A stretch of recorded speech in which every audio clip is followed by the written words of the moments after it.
तो अपन ने बात कर ली थी कि राणा लाखा के बारे में चर्चा की थी। और उसके बाद हमने बात की थी मोकल के बारे में। और फिर जो अगला शासक आता है वो है राणा कुंभा। इसका शासनकाल 1433 ईस्वी से और 1468 तक इसका शासनकाल रहता है। किसका? राणा कुंभा का शासनकाल रहता है। तो राणा कुंभा का ये शासनकाल रहता है। उसके अलावा हम बात करें आगे, तो जो राव चुंडा था, हमने पिछली क्लास में पढ़ा था कि जो राव चुंडा था उसको मेवाड़ का भीष्म पितामह भी कहा जाता है। तो चुंडा को भी भीष्म पितामह भी कहा जाता था क्योंकि उसने आजीवन विवाह न करने की प्रतिज्ञा ली थी। और हम बात करें तो वो आजीवन शासक भी नहीं बनना चाहता था और वो मोकल को शासक बना देता है। उसके बाद मोकल जो रहता है उसकी चाचा और मेहरा और महपा पवार की सहायता से हत्या कर देते हैं। कहाँ पर करते हैं ये? तो गुजरात का एक शासक था अहमद शाह, वो उससे युद्ध लड़ने गए थे। कौन? मोकल। और उसी युद्ध में राणा कुंभा भी वहीं रहता है उनके साथ। और वहां जाते हैं और वहां चाचा मेरा और मापा पवार तीनों धोखे से राणा मोकल की हत्या कर देते हैं। जैसे ही उनका कैंप बना हुआ था सेना का, वहां घुसते हैं वो छुपके से और वहां उसकी हत्या कर देते हैं राणा मोकल की। उसी समय जो कुंभा था, कुंभा भी वही था, जो वहां के सामंत थे, राणा मोकल के अंडर की जो सेना थी, वो ये सब देख लेती है और कुंभा को वहां से भगा देती है। क्योंकि मोकल को उन्होंने मारा है तो कुंभा को भी अब मार सकते हैं वो, ये सोचा। और कुंभा को वहां से भगाया। कुंभा दौड़ा दौड़ा मेवाड़ आया। मेवाड़ आता है तो मेवाड़ किसके पास आता है? तो मेवाड़ आता है अपनी दादी हंसाबाई के पास। कौन थी कुंभा की दादी? हंसाबाई। ठीक है, हंसाबाई के पास आता है। कौन आता है? कुंभा आता है, कहता है कि दादी दादी ऐसा हुआ। अपनी दादी को पूरा विस्तार से चर्चा करता है और सब बता देता है कि ऐसे ऐसे हुआ और पिताजी की हत्या कर दी। महपा पवार और चाचा और मेरा ये जो थे वो दासी पुत्र थे, तो उन्होंने ऐसे हत्या कर दी। तभी जो हंसा भाई थी उनको चिंता सताने लगी कि साहब मेरे पुत्र मोकल को तो उन्होंने हत्या कर दी, अब जो मेरा पोता बचा है इसकी भी अगर हत्या कर देगी तो मेरे तो साम्राज्य में कोई नहीं रहेगा। तो वो क्या करती है कि वापिस हंसाबाई अपने भाई को पत्र लिखती है। किसको? रणमल को। रणमल को पत्र लिखती है और रणमल से कहती है कि भाई तेरी जरूरत है और मेवाड़ साम्राज्य में तू आ जा। रणमल पत्र पढ़ लेता है और आता है वो मेवाड़ साम्राज्य में। मेवाड़ साम्राज्य के बाद आने के पश्चात हंसाबाई से बोलता है कि बोलो क्या हुआ। तो रणमल ऐसे कहता है, हंसाबाई पूरा विस्तार से बताती है कि भाई ऐसे ऐसे किया उन्होंने, मोकल को तो मार दिया और ये जो कुंभा है इसकी भी जान को खतरा है, उसको भी मार सकते हैं, ये से समझाते हैं। तो जो था रणमल, रणमल उसी समय सेना तैयार करता है मेवाड़ की। और जो चाचा और मेहरा थे जो उनके ऊपर आक्रमण कर देता है और एक युद्ध होता है उनमें। उनको मारकर रणमल और वापस मेवाड़ आ जाता है। और जो महपा पवार था वो मालवा भाग जाता है। मालवा का उस समय शासक था महमूद खिलजी। तो ऐसे होता है। फिर रणमल कहता है कि ठीक है भाई, चलो मैं अपने साम्राज्य मारवाड़ में। और मारवाड़ में जाता है तो जो मारवाड़ का शासक था उस समय वो रणमल ही था। तो उसके पिताजी थे चुंडा। किसके? रणमल के पिताजी। वो किसको शासक बना के जाते थे? सत्ता को। तो सत्ता को कौन पराजित करता है? रणमल। मेवाड़ से सेना ले जाता है और मेवाड़ से सेना ले जाकर उसको हराकर वहां से हटाकर रणमल शासक बन जाता है मारवाड़ में। तो मारवाड़ जो संभाल रहा था उस टाइम पे कौन था? रणमल। इधर हंसाबाई कहती है कि देख अभी दुश्मन एक और जिंदा है, इसलिए तू रुक और यहाँ पे रह ले, थोड़े समय रुक जा। जो रणमल रहता है वो रुक जाता है थोड़े समय के लिए। और रणमल जो था अपने बेटे और भाई इनको भी बुला लेता है मेवाड़ में। और मेवाड़ में बुलाने के पश्चात सभी रहते हैं। और जो रणमल रहता है वहीं संरक्षण बन जाता है। किसका संरक्षण बनता है? ये कुंभा का। कुंभा का संरक्षण बन जाता है। कौन बनता है? रणमल संरक्षक बन जाता है। कौन बनता है? ये रणमल। किसका बनता है? ये कुंभा का। ठीक है, संरक्षण बनने के बाद ये देखता है, और वहां पर मेवाड़ जो साम्राज्य था, वहां पर जो था, रणमल ने अपना प्रभाव बना लिया था, और उसके निर्णय चलते थे। उसका जो डिसीजन है वो बिल्कुल अटल है। और उसी समय जो मेवाड़, तो जैसे मेवाड़ में रणमल रहता है, और रणमल का प्रभाव पड़ने के बाद यहाँ पर दो गुट बन जाते हैं।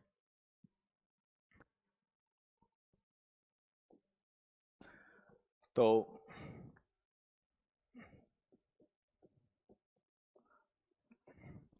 मारवाड़ और ये मेवाड़। तो इधर तो कौन था? चुंडा, नहीं रणमल। ठीक है, और इधर था राघव देव। राघव देव कौन था? तो वो चुंडा था, उसका भाई था ये, चुंडा का भाई। ठीक है, अब क्या रहता है कि राघव देव वहां पे देखता है, जैसे रणमल का प्रभाव बढ़ता है, राघव देव देखता है और कहता है रणमल से कि अतिथि अब कब जाओगे तुम, इसलिए जाओ। तो एक दिन सोचा कि ये अपने कार्यों में जो है, अपना जो साम्राज्य नीति है उसमें बाधा डाल रहा कौन? राघव चेतन, क्योंकि साम्राज्य तो इनका था, मेवाड़ वालों का, और रणमल का क्या काम? तो रणमल से राघव जो था चुंडा का भाई, वो कहता है जाओ भाई, अब तो तुम्हारा क्या काम है, आपने हमारी मदद की, बहुत बढ़िया की। तो ऐसे कहता है। उसके बाद जो राघव चेतन है, उसको रणमल एक दिन प्लानिंग बनाता है, और रात को रणमल अपने सैनिकों से कहता है और राघव चेतन की हत्या, राघव देव की हत्या करा देता है। कौन? रणमल। अब रणमल की हत्या कराने के बाद, रणमल हत्या करा देता है, उसके बाद जो था रणमल का एक तरफा माहौल बन गया वहां पर, और सेना प्रजा थी उसमें, सबने देख लिया, और उसके बाद धीरे धीरे चला शासन। अब धीरे धीरे शासन चलने के पश्चात एक दिन जो रणमल था, इसके एक मित्र दासी हुआ करती थी मेवाड़ में, उसका नाम था भारमली। क्या नाम था उसका? भारमली।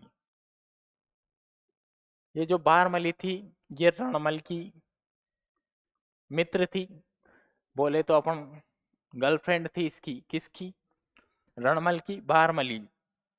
तो एक दिन नशे में रणमल भारमली के पास गया, और भारमली से फुल नशा कर रखा था, शराब पी रखी थी, और कहता है कि अब आने वाले समय में मैं मेवाड़ का राजा बनूंगा और तुम रानी बनना। भारमली कहती है, भारमली थी मेवाड़ की, भारमली कहती है कि ऐसे कैसे, कि मैं अब कुंभा को मारूंगा, और यहाँ का जो शासन साम्राज्य है सब मेरे अंडर में आ जाएगा साहब। क्योंकि सत्ता है, सत्ता तो इंसान को कहाँ तक भी पहुंचा सकती है। और क्योंकि कहा कि रणमल वही है जो कुंभा को बचाने आया था, और मेवाड़ वालों की तरफ से युद्ध किया था दुश्मनों से, तो वही रणमल आज सत्ता के लिए ये कहता है। किससे? भारमली से।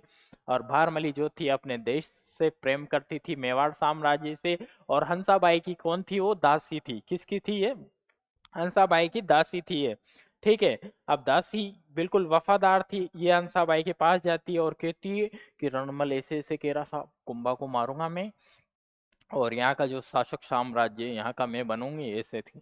बिल्कुल वफादार थी। बारमली की बात क्यों माने? हंसाबाई कहती है कि क्या प्रूफ है? वो कहती है कि सही सही, बिल्कुल, अगर ऐसा नहीं तो मेरे को फांसी पे लटका देना। किससे कहती है ये? हंसाबाई से। हंसाबाई कहती है कि बिल्कुल हो सके तो। पर अब हंसाबाई रणमल से कैसे कहे कि भाई तो इसको मत मार, क्योंकि परसों मारता हो तो वो कल ही मार दे। तो कहा जाता है कि एक गांव में एक पागल था, अब वो धूल मिट्टी इधर उधर फेंकता रहता था। अब अगर उससे बोल दे कि भाई तू एक दिन गांव में आग मत लगा देना, तो और आग लगा देने लगाता हो, तो बस वो वाली बात है।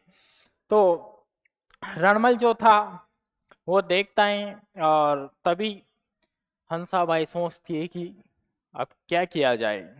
तो हंसाबाई को वही पुरानी मेमोरी याद आई कि राव चुंडा कहाँ पे? मालवा में। उसको एक पत्र खत लिखती है कि चुंडा जी से भी क्या नाराज होते हो, अब तो आ जाओ, बहुत समय हो गया। चुंडा भी मालवा से परेशान था वहां पर, और चुंडा को पत्र लिखती है तत्काल में।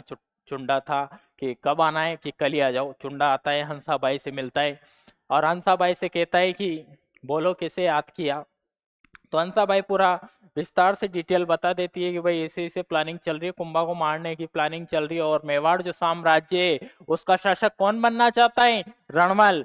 रणमल शासक बनना चाहता है। तभी चुंडा क्रोधित हो जाता है कि शासक तो हमारे बाप दादाओं का है, वो कैसे शासक बन जाएगा।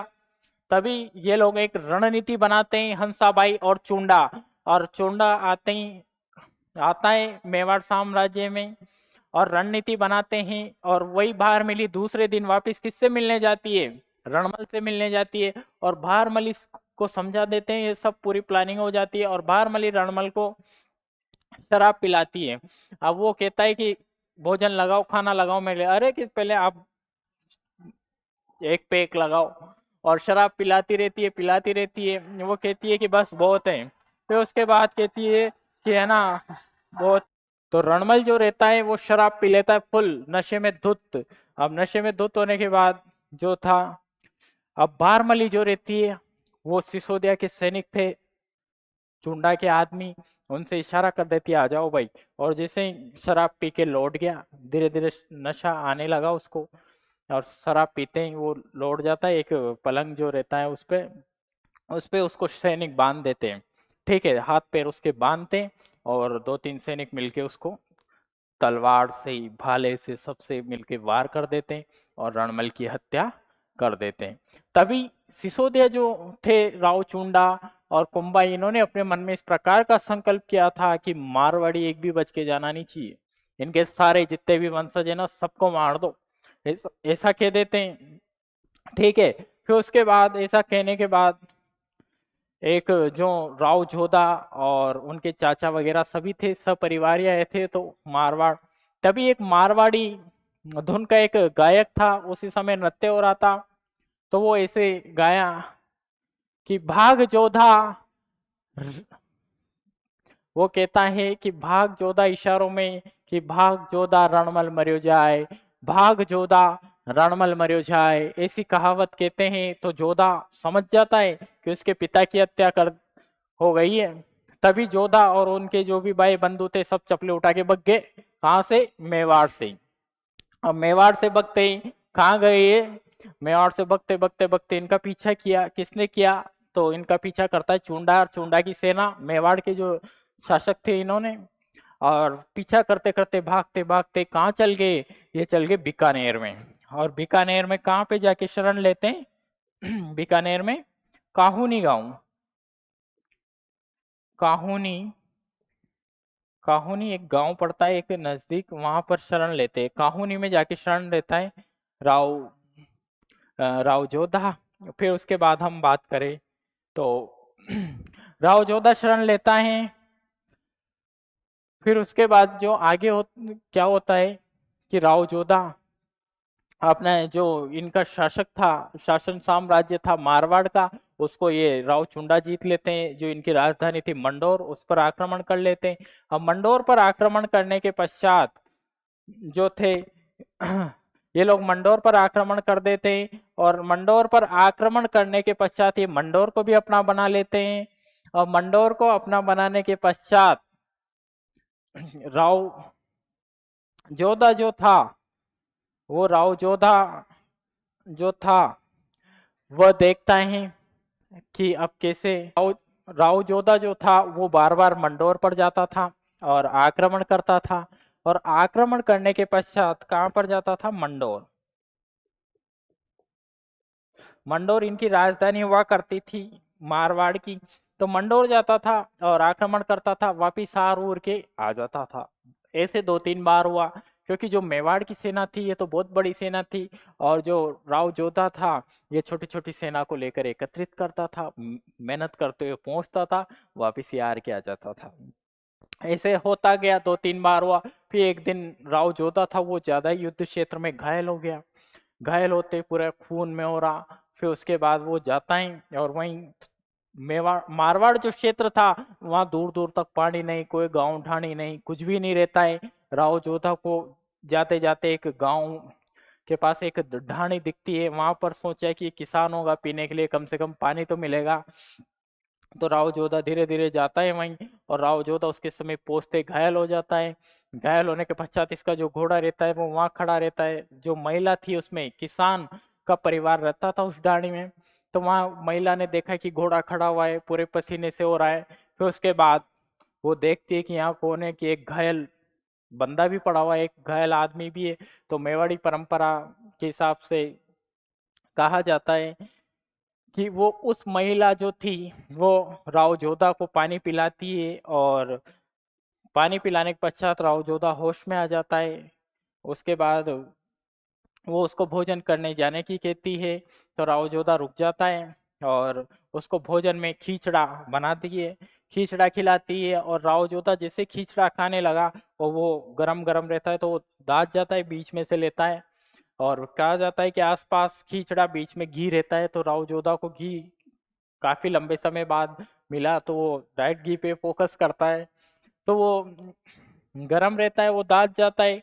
तो वो महिला जो थी किसान की पत्नी, वो कहती हैं कि तू भी क्या राव जोधा की तरह कर रहा है, कि डायरेक्ट मंडोर पर आक्रमण कर रहा है। वो अगर तू छोटे छोटे साइडों से तू खाए तो तू नहीं दाद सकता, डायरेक्ट तू तो बीच में जा रहा, मेन फोकस तेरा वही है। तभी जो है राव जोधा को बात समझ में आ रही है कि क्यों ना हो, पहले एक गांव जीता जाए, 2 गांव, 5 गांव, 10 गांव, और फिर अपन सब आसपास पूरा एरिया जीत कर और फिर मंडोर पर आक्रमण करें। क्यों ना हो ऐसा किया जाए। तभी उसके पश्चात वहां से खा पी के जो राव जोधा थे वो धीरे धीरे 2 गांवों को, 5 गांवों को जीतते जीतते सेना इकट्ठी करता है। अब सेना इकट्ठी करते ही धीरे धीरे समय आ जाता है, 15 वर्ष का संघर्ष रहा, राव जोधा जो था भटकता रहा।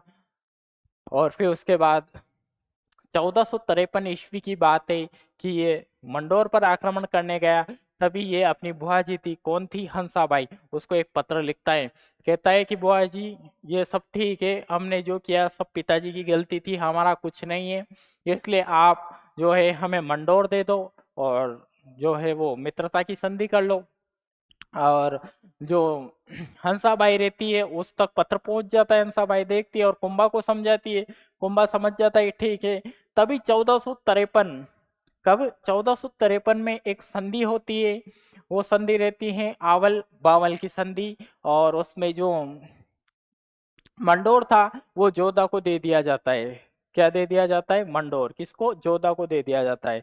आवल बावल की संधि होती है, आवल बावल।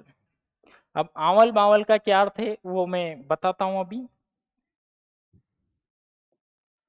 1453 में आवल बावल की संधि होती है कि ऐसा, अब ये सीमाएं, अब ये सीमाएं, तो आवल, अब आवल जहां तक आंवले की जड़ है वहां तक मेवाड़ रहेगा, और जहां तक बबुल, बावल मतलब बबुल के पेड़ जहां से आ जाता है मारवाड़ क्षेत्र, वो मारवाड़ मंडोर रहेगा।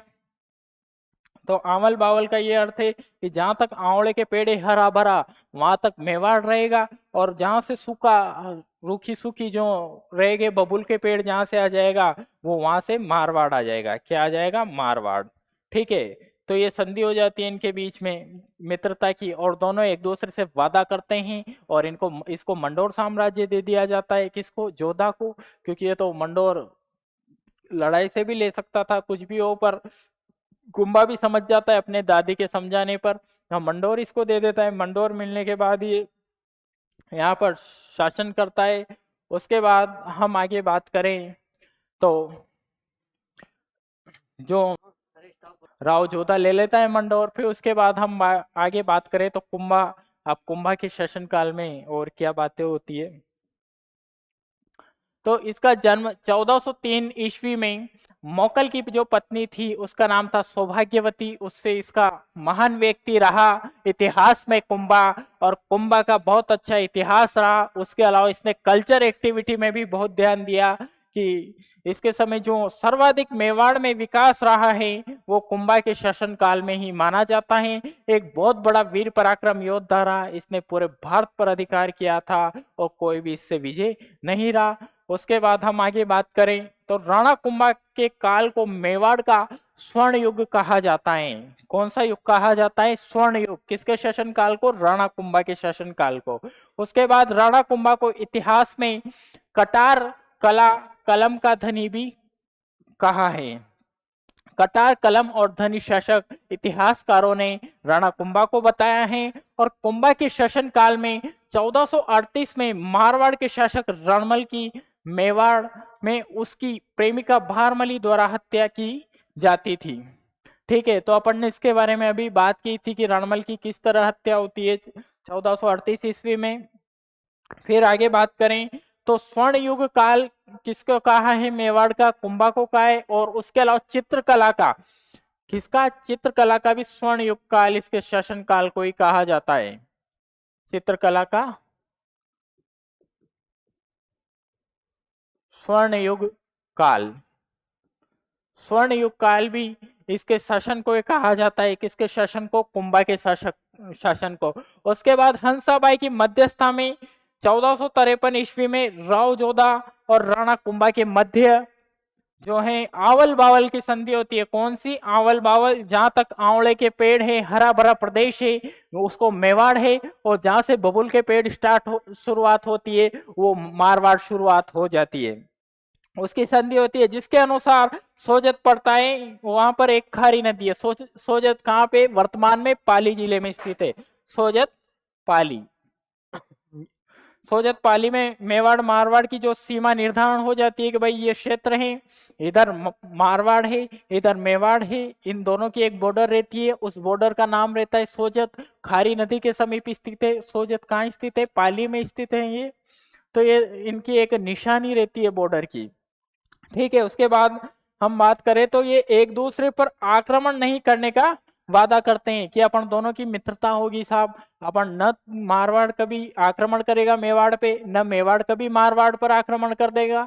तो ये बात हो जाती है इनकी। अपन आगे बात करें तो राव जोधा ने अपनी पुत्री थी, कौन थी? श्रृंगार देवी।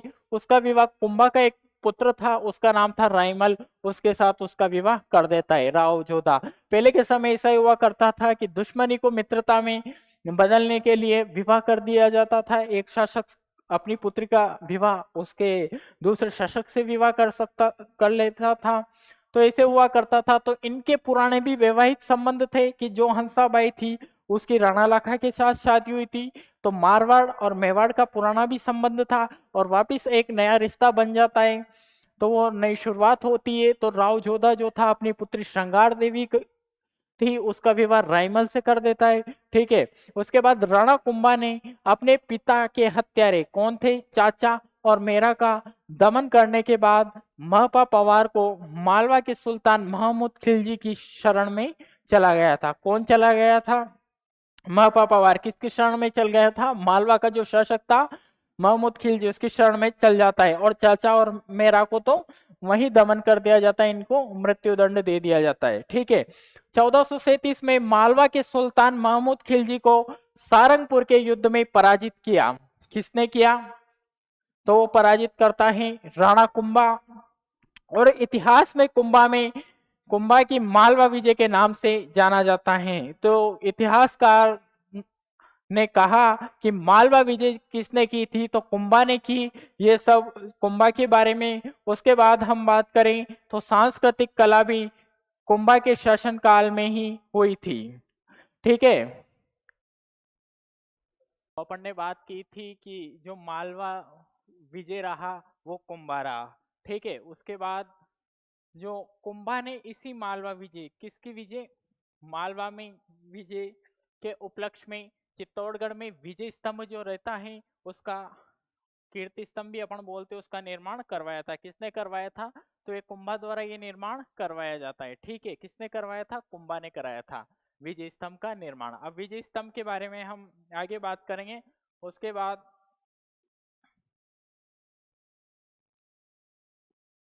जो राणा कुंभा था, राणा कुंभा ने 1456 में, कब? 1456 में नागौर के शासक शम्स खां को पराजित कर और नागौर की मस्जिद को जला दिया था। किसने?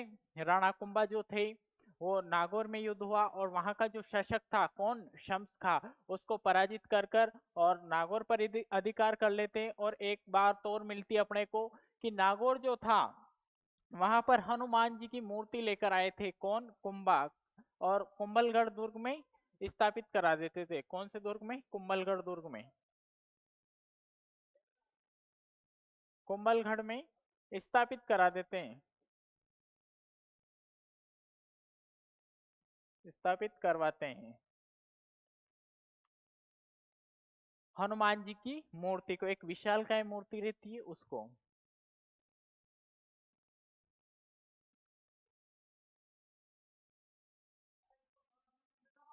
ठीक है। उसके बाद तो हनुमान जी की मूर्ति लेकर आया था कौन, लेकर आया था कुंभा, और कुंभलगढ़ में स्थापित करवाया। फिर उसके बाद हम आगे बात करें तो मालवा के सुल्तान महमूद खिलजी और गुजरात का जो शासक था कौन था, कुतुबुद्दीन ने 1456 में कुंभा के विरुद्ध चंपानेर की संधि की थी। दोनों मिलके साहब, और दोनों ने कहा दुश्मन दुश्मन दोस्त होते हैं, तो दोनों मिल गए और दोनों मिलते ही और कहा कि तेरा भी दुश्मन कुंभा, मेरा भी दुश्मन कुंभा। और दोनों ने 1456 में एक संधि की कि तू और मैं, गुजरात का शासक और मालवा का शासक, दोनों ने मिलके आक्रमण किया मेवाड़ में। मेवाड़ का शासक कौन, कुंभा। ठीक है। उसके बाद जिसके अनुसार दोनों शासक संयुक्त रूप से कुंभा को हराने के लिए और मेवाड़ पर आक्रमण करेंगे। ये दोनों बात कर लेते हैं ये। उसके बाद कुंभा ने 1457 में बैराटगढ़ जो पड़ता है भीलवाड़ा, उसका युद्ध हुआ और वहां पर मोहम्मद खिलजी को पुनः पराजित किया। तथा इसी विजय के उपलक्ष्य में बदनौर में कुशाल माता मंदिर का निर्माण करवाता है। कौन करवाता है, तो कुंभा वापिस ये युद्ध करने आते हैं और इनको बड़े भगा भगा कर मारता है कौन, कुंभा, मालवा के शासक और गुजरात के शासक को। और वो विजय के उपलक्ष्य में, पहले कहा जाता है कि कोई भी राजा विजय होता था तो उसके उपलक्ष्य में कोई दुर्ग का निर्माण करा देता था या मंदिर का निर्माण करा देता था, बावड़ी का निर्माण करा देता था, तो ऐसे करते थे। तो कुंभा किसका निर्माण कराता है, कुशाल माता के मंदिर का निर्माण करा देता है कुंभा। उसके बाद हम आगे बात करें तो ये कुंभलगढ़ दुर्ग है। और विजय स्तंभ जिसे अपन बोलते हैं वो है कीर्ति स्तंभ। तो ये कितने मंजिला हैं, ये है 9 मंजिल, 9 मंजिल। ठीक है। उसके अलावा इसकी चौड़ाई कितनी है, यहाँ तक इसकी चौड़ाई तो वो है 30 फुट, 30 फुट इसकी चौड़ाई है। और इसकी लंबाई नीचे से लेकर ऊपर, ऊपर से लेकर नीचे कितनी मानी जाती है, तो ये लंबाई मानी जाती है 120 से और 122 फीट के समथिंग मानी जाती है इसकी लंबाई। ठीक है। उसके अलावा यहाँ पर जो है सीढ़ियाँ कितनी है, इसमें अंदर छोटी छोटी सीढ़ियाँ हैं इसमें जो ऊपर जाने का मार्ग है, किसमें, विजय स्तंभ में। तो सीढ़ियाँ कितनी है इसमें, सीढ़ियाँ 157, 157 सीढ़ियाँ रहती है। उसके अलावा इसका निर्माण काल कब हुआ, 1440 से और 1449 ईस्वी में इसका निर्माण हुआ। और इसके मुख्य वास्तुकार कौन थे, जेता, और सहयोगी वास्तुकार नापा और पूंजा थे। ठीक है। सहयोगी वास्तुकार कौन था, नापा और पूंजा। सीढ़ियाँ कितनी थी इसमें, 157। ठीक है। तो ये सब इसकी मुख्य बातें हैं। ये विजय स्तंभ है, इसको कीर्ति स्तंभ भी कहते हैं अपन। और उसके बाद हम आगे की बात करें तो इसके उपनाम क्या क्या रहते हैं, कीर्ति स्तंभ के उपनाम। उपनाम की बात करें तो कीर्ति स्तंभ, विजय स्तंभ, विष्णु ध्वज, मूर्तियों का शब्द कोश और मूर्तियों का विश्व कोश, मूर्तियों का अजैब घर, मूर्तियों का अनमोल खजाना, राजस्थान पुलिस का प्रतीक चिन्ह, जो राजस्थान पुलिस है उसका यहाँ पे प्रतीक चिन्ह लगा रहता है कौन, विजय स्तंभ में। उसके अलावा माध्यमिक शिक्षा बोर्ड जो है उसका प्रतीक चिन्ह है ये। माध्यमिक शिक्षा बोर्ड की जितनी भी किताबें आती है उसमें फ्रंट पेज जो रहता है वहां पर विजय स्तंभ का चित्र रहता है। उसके अलावा भारत सरकार ने 1949 में कीर्ति स्तंभ पर एक डाक टिकट जारी किया था। क्या जारी करती है भारत सरकार, डाक टिकट। कीर्ति स्तंभ को इतिहासकार आरवी सोमानी ने विष्णु ध्वज कहा है। क्या कहते हैं इसको, विष्णु ध्वज। और कीर्ति स्तंभ की जो गर्जट रहता है वो मूर्तियों का अजैब घर कहता है। कौन कहता है, गर्जट। उसके अलावा कीर्ति स्तंभ की 3 मंजिल पर अरबी भाषा में, कौन सी भाषा में, अरबी भाषा में 9 बार अल्लाह शब्द लिखा हुआ है। तीसरी मंजिल जो है कीर्ति स्तंभ की इसमें 9 बार अल्लाह लिखा हुआ है। कीर्ति स्तंभ की 9वीं मंजिल पर बिजली गिरने के कारण ये जो 9वीं मंजिल थी ये बिजली गिरने से गिर जाती है, और इसका जो पुनर्निर्माण करवाता है वो स्वरूप सिंह इसका पुनर्निर्माण करवाता है। कौन कराता है? स्वरूप सिंह। ठीक है, स्वरूप सिंह इसका पुनर्निर्माण कराता है। उसके बाद हम आगे बात करें तो कुंभा ने 1460 में कीर्ति स्तंभ की 9वीं मंजिल पर एक शिलालेख लिखवाया जिसे कीर्ति स्तंभ प्रशस्ति कहा जाता है। कौन सी प्रशस्ति कहा जाता है? कीर्ति स्तंभ प्रशस्ति। कीर्ति स्तंभ प्रशस्ति की रचना अत्रि और उसका उपनाम था अभी उसके पुत्र महेश ने की थी। मालवा विजय की उपाधियां संगीत ग्रंथों की जानकारी इसमें मिली थी। मालवा विजय की जो भी उपाधियां रही ये सब किसमें मिलती है? इसमें।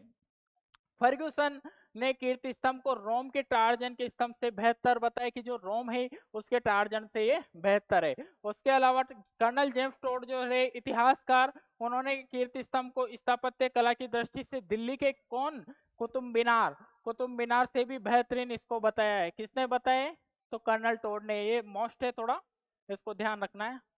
ठीक है, उसके बाद हम आगे बात करें तो जैन कीर्ति स्तंभ आता है। अब जैन कीर्ति स्तंभ का निर्माण जो थे वो 12वीं शताब्दी 11वीं-12वीं शताब्दी में होता है। जैन कीर्ति स्तंभ स्थान कहाँ पे है? चित्तौड़गढ़ में। निर्माता कौन है इसके? जीजाशाह। निर्माण काल कब हुआ? 11वीं और 12वीं शताब्दी में। मंजिल कितनी है इसमें? 7। ऊंचाई है इसकी 75 फीट। समर्पित किसको है? प्रथम जैन तीर्थकर आदिनाथ ऋषभ देव जी को ये समर्पित है। ठीक है, इसको आदिनाथ का स्तंभ भी कहा जाता है। उसके अलावा श्यामल दास के ग्रंथ वीर विनोद के अनुसार कहा जाता है कि कुंभा के शासन काल में 84 में से कितने? 84 में से मेवाड़ में 84 दुर्ग है, उनमें से 32 दुर्गों का निर्माण। कितने दुर्गों का निर्माण? 32 दुर्गों का निर्माण जो कराता है, कौन कराता है? कुंभा। 32 दुर्गों का निर्माण कुंभा कराता है। निर्माण पुनर्निर्माण अलग अलग प्रकार से इसका निर्माण कराता है। कौन कराता है? ये कुंभा। ठीक है, उसके अलावा हम आगे बात करें तो प्रमुख किले इनमें से कौन कौन से हैं? कौन कौन से किलों का निर्माण कराता है? तो भौमट दुर्ग कहाँ पर स्थित है? डूंगरपुर। भीलों पर नियंत्रण के उद्देश्य से यह दुर्ग बनाया गया था। और उसके बाद बसंतगढ़ सिरोही में स्थित है, अचलगढ़ सिरोही में, बेराटगढ़ भीलवाड़ा, मचान दुर्ग और कुंभलगढ़ दुर्ग ये राजसमंद में। ये जो तीनों दुर्ग है, इन तीनों दुर्गों का निर्माण किस लिए कराता है? जो मेर जाति थी उस पर नियंत्रण के उद्देश्य से इनका निर्माण करवाता है। कुंभलगढ़ में पूर्व में अशोक के पौत्र संप्रति द्वारा निर्मित किला था, जिसके स्थान पर नाम कुंभा ने अपनी पत्नी जो थी कुंभल देवी के नाम से कुंभलगढ़ दुर्ग का निर्माण करवाया था। किसने कराया था? कुंभा ने अपनी पत्नी के नाम से ये निर्माण कराता है। ठीक है, इसका वास्तुकार कौन था? तो मंडन मिश्र इसका वास्तुकार रहता है। कुंभलगढ़ किले की 4 दीवारी का जो परकोटा है वो 36 किलोमीटर लंबी है, जो दुनिया की किसी भी ऐसी दीवार नहीं है। और जो अबुल फजल कहते हैं कि नीचे से ऊपर देखने पर सिर की पगड़ी गिर जाती है। ठीक है, और राणा कुंभा ने अनेक प्रकार के मंदिर बनवाए हैं, जिसमें श्रृंगार चौरी चित्तौड़, मेरा मंदिर कैलाशपुरी, कुंभश्याम मंदिर चित्तौड़गढ़ और कुंभलगढ़ ये मंदिर का निर्माण कराते हैं। कौन? राणा कुंभा के द्वारा। उसके बाद हम आगे बात करें तो कुंभा की पुत्री थी रमाबाई, जिसको अपन वागेश्वरी के नाम से भी जाना जाता था। किसको? कुंभा की पुत्री को। रमाबाई की संगीतज्ञ महिला थी और इसके संगीत गुरु कौन थे? स्वयं राणा कुंभा थे। इसके पिता कौन थे? इसके पिता स्वयं पिता ही थे। मीरा की दादा राव दूधा ने भी मेड़ता नागौर में एक 4 भुजा जी का मंदिर का निर्माण कराया था, और उसे अपन वर्तमान में क्या कहते हैं? मीरा मंदिर। कुंभा के काल में उसके एक मंत्री धरण शाह और धरणक ने रणकपुर पाली में जैन मंदिर का निर्माण करवाया है। यह मंदिर मधाई नदी के किनारे बना है। ठीक है, जिसके वास्तुकार देपाक और देपा थे। ठीक है, राणा कुंभा ने मेवाड़ी, मराठी, कन्नड़ भाषाओं का जानकार था। कौन था? राणा कुंभा।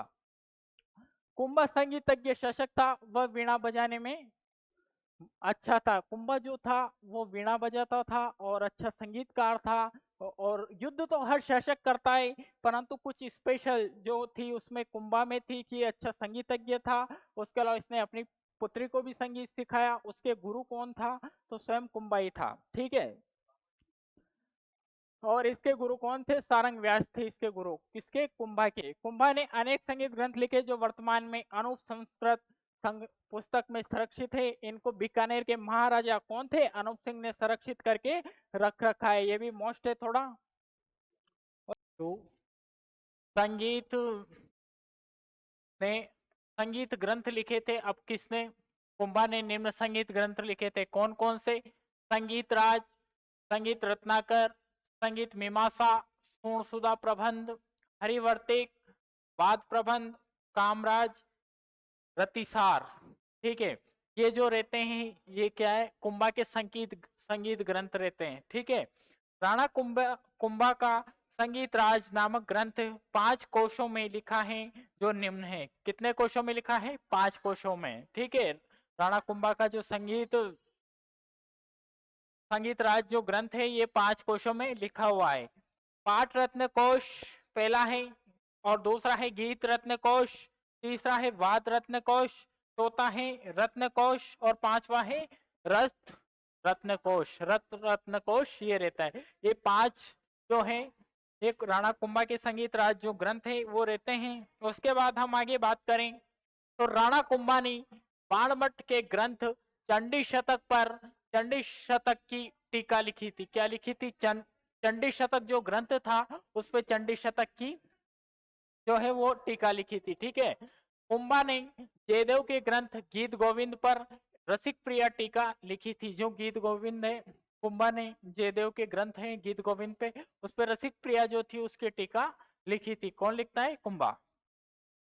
कुंभा के दरबार के प्रधान शिल्पी मंडन मिश्र थे, और मंडन ने निम्न ग्रंथों की रचना की है। जो मंडन थे इसके जो मुख्य दरबार था उसके जो प्रधान शिल्पी थे कौन थे? मंडन मिश्र। और मंडन मिश्र ने अनेक प्रकार के जो रचना की है उसके नाम अपन उल्लेख करेंगे, वर्णन करेंगे। तो जो पहला है वह है देवमूर्ति प्रकरण, दूसरा है राजवल्लभ, तीसरा है रूप मंडन, चौथा है कोदंड मंडन, और पांचवा है शगुन मंडन, और छठा है प्रसाद मंडन, और सातवां है वास्तु मंडन, आठवां है वास्तुशास्त्र। वास्तुशास्त्र का भी ज्ञाता था कुंभा। उसके अलावा शगुन मंडन था। तो ये सब जो रहते हैं ये शिल्पी मंडन के द्वारा ये ग्रंथ लिखे जाते हैं। किसके लिए? कुंभा के लिए ये सब ग्रंथ लिखे जाते हैं। उसके बाद हम आगे बात करें तो मंडन का जो भाई था क्या नाम था? नाथा। उसने भी वास्तु मंजरी नामक ग्रंथ की रचना की थी। किसने की थी? नाथा ने भी एक वास्तु नामक जो ग्रंथ है उसकी रचना की थी। वास्तु मंजरी नामक ग्रंथ। ठीक है। मंडन के पुत्र था, क्या नाम था? गोविंद ने भी इन ग्रंथों की रचना की थी। निम्न ग्रंथों की रचना करता है तो कौन सा है? कलानिधि, द्वार दीपिका, उद्धार धोरिणी। ये तीनों जो ग्रंथ है इनकी रचना करता है कौन? मंडन का पुत्र गोविंद।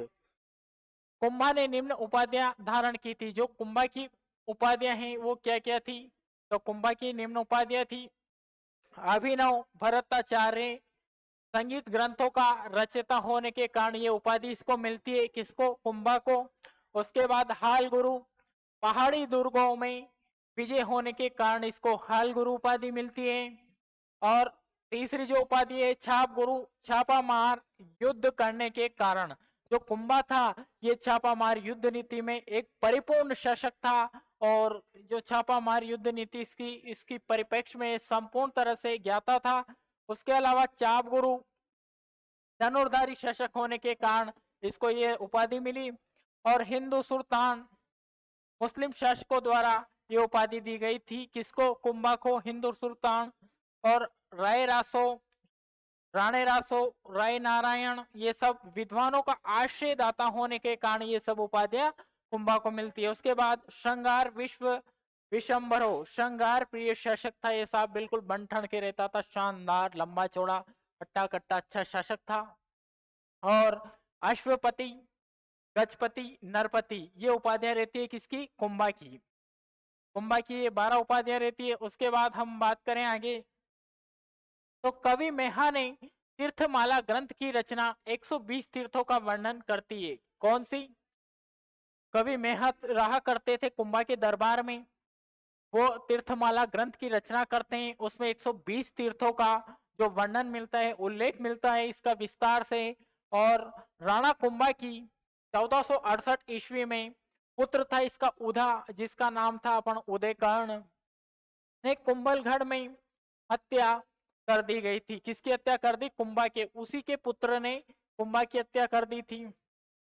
और कुंभा की छतरी वही कुंभलगढ़ में बनी हुई है। कुंभलगढ़ जो दुर्ग है उसमें इसकी छतरी बनी हुई है। तो क्या होता है कि साहब कुंभा का पुत्र था, कौन था? उदा। अब उदा पुत्र था किसका? कुंभा का। अब उदा सोचता है कि अब ये बड़ा पुत्र था। उदा सोचता है कि इनकी उम्र तो काफी हो गई और ये सत्ता में है, तो क्यों ना हो इनको मारकर मैं अगला शासक बन जाऊं। ठीक है, कौन सोचता है? तो उदा, उदयकर्ण। तो उदा एक दिन क्या करता है कि राणा जो थे ये कुंभा, ये महादेव शिव भगवान की एक शिवलिंग थी वहीं, और वहां पर जल चढ़ाते हैं। ठीक है, किसको? शंकर भगवान को। अब जल चढ़ाते हुए कुंभा जो था, जो शिवलिंग थी वो 4-5 फुट थी, वो बड़ी थी शिवलिंग, उस पर जल चढ़ाते। उधर से कुंभा भी अच्छा लंबा चौड़ा हट्टा कट्टा आदमी था, तो वो जल चढ़ाता रहता है और भगवान भोलेनाथ की भक्ति करते हुए। और उसका पुत्र था वो पीछे से आता है, कौन? उधा, उदयकर्ण पीछे से आते ही, और उसके बाद पीछे से वार करके जो कुंभा की हत्या कर दी जाती है, और उदा जो रहता है वो अपने पिता की हत्या कर दी जाती है। तो अपन ने ये कुंभा पढ़ा। अब कुंभा में जो वर्णन मिलता है, ये अनेक प्रकार के दुर्ग बनवाता है। सबसे बड़ी चीज तो ये है कि इसके शासन काल में कल्चर एक्टिविटी सबसे ज्यादा हुई है। किसके शासन काल में? कुंभा। इसने अनेक प्रकार के दुर्ग बनाए। 84 में से इतिहासकारों ने कहा है कि 84 में से 32 दुर्गों का निर्माण कौन कराता है? तो वो कौन कराता है? कुंभा। कुंभा के द्वारा इतने सारे दुर्गों का निर्माण कराता है। कोई विजय हुई तो उसके उपलक्ष्य में ये बना देता है। और कहाँ पे रहा करता था? तो इसका जो मेन ठिकाना था कुंभलगढ़ में, वहां पर कटारगढ़ महल है, वहां पे रहा करता था। और कटारगढ़ महल में एक बादल महल था, उसमें महाराणा प्रताप का आगे जाके जन्म होता है बादल महल में। और जो कटारगढ़ है इसको मेवाड़ की आंख भी कहा जाता है। मेन जो था इनकी कुंभलगढ़ जो दुर्ग था वो बहुत महत्वपूर्ण था। उसके अलावा हम बात करें तो कुंभा के शासन काल में अनेक चीजें होती है, और सर्वाधिक मेवाड़ में दुर्गों का निर्माण, विकास शैली, चित्रकला शैली, अनेक प्रकार की शैलियों का इसके शासनकाल में निर्माण होता है। ये युद्ध के साथ साथ उत्तर भारत में इसने पूरे संपूर्ण उत्तर भारत को जीत लिया था, और अनेक विकास कार्य कराता है कुंभा। और हम बात करें तो इसकी जो पुत्री थी वो भी संगीत में रुचि रखती थी अपनी, और वीणा बजाने में अच्छा माहिर था। कौन? कुंभा। और इसके जो गुरु थे उन्होंने इनको शिक्षा दी है वीणा बजाने की। जैसे समुद्रगुप्त हुआ करता था उस समय, वैसा ऐसा शासक कुंभा ऐसा। तो ये एक ऐसा शासक था कि इसके बराबर किसी ने दुर्ग नहीं बनवाए, और जो विकास शैली रही इसकी सबसे सर्वोत्तम। और हम आगे बात करेंगे तो अगला जो शासक आता है उदा, जिसको हम बोलते हैं उदयकर्ण। ठीक है, अब इसकी बात हम अगली क्लास में करते हैं। अभी के लिए धन्यवाद।